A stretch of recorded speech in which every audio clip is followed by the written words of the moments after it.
Night నుంచి జ్యూసులు తాగుతున్నాను. జలుబు చేస్తే మొత్తం బట్టలు ఇప్పేసి ఆడ ఇంటి ముందు ఎండలో కూర్చోబెడతాను నేను.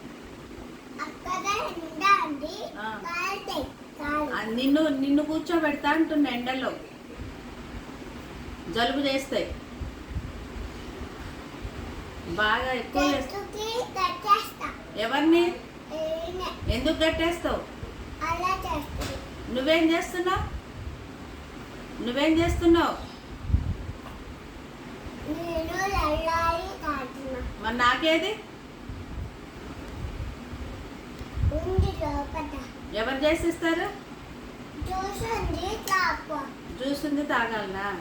నువ్వు బాగా తాగుతున్నావు కదా నైట్ నుంచి, జ్యూస్లు, కేకులు, చాక్లెట్లు అన్నీ తింటున్నావా లేదా? తినలేదా? ఎవరు తిన్నారు మరి? వంశీ తిన్నాడా? నువ్వు తినలేదా? వామ్మో, మరి ఆ కేక్ అంతా అయిపోయింది. ఇప్పుడు ఫ్రిడ్జ్ దగ్గర ఎవరు కూర్చొని తిన్నారు కేకు? మరి ఎందుకు ఆ కేక్ తింటున్నా? ఎట్లా